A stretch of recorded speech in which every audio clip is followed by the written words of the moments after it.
So I did my, whatever this is, on the tragedy of Macbeth.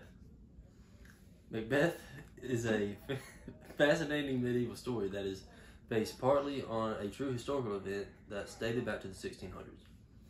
He was a praised warrior that focused his life on a bloody and tragic rise to power. This story begins with three witches who confront Macbeth, feeding his ego about how he is destined to become the next king. Due to this information, Macbeth turns from being a loved soldier to a man who will destroy anything and everything, blocking him from receiving the power he thinks he is owed. So the moral of the story is that power will take over a person's morals, and that you can destroy friendships and tear a family apart due to the power.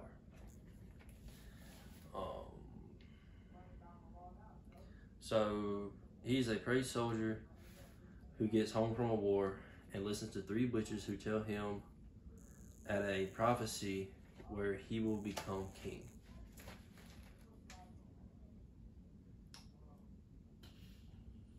So in Act 1, Macbeth has just returned home from war, and that is when the witches tell him this. He intended on waiting for fate to take its course, but as expected, he was not chosen by the king to be the next heir to the throne, and allowed ambition along with confusion to overcome him. After he didn't get chosen, he returns to his wife, who becomes a mastermind of every scheme.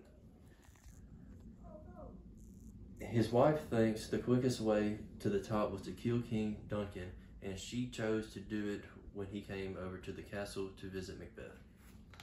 So from the get-go, the two began committing crimes they would never have done before all the power. That's one way that power corrupted them. Furthermore, Macbeth's world had many friends in his class, and by the end of the story, he is left with no one. After killing the king, that is one friend gone and no taking it back, since he went to the extreme of taking his life. When calculating all the deaths, he killed at least 5 of his friends and felt much more than guilt after each. Macbeth gets confused between his dreams and what is reality.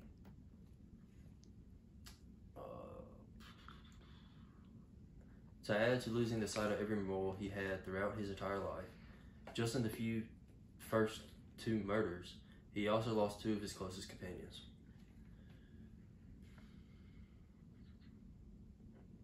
Moreover, before the prophecy, the 3 witches gave Macbeth his marriage with his wife was complicated.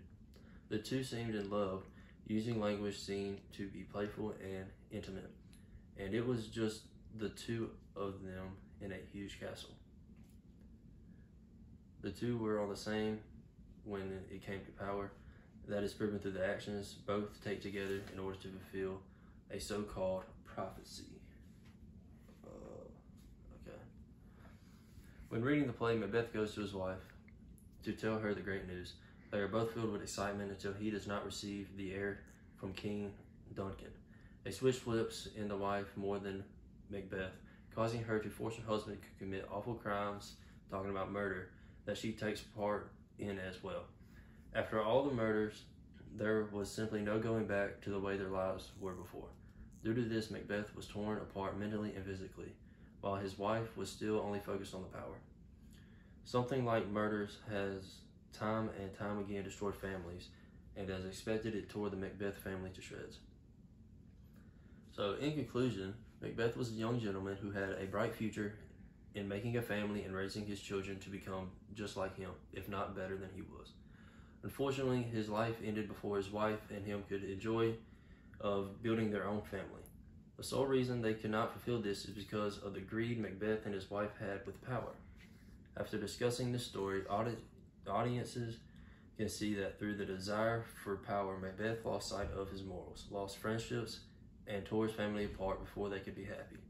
This story gives a lesson that greed and power are never worth the price of any sacrifices made, but also losing everything a person has worked for their entire life. The audience of Macbeth can and should take from this story is no matter the circumstances, there is no level of power worth destroying your entire life. The tragedy of Macbeth serves a lesson for all people and warns him against the dangers of greed and ambition.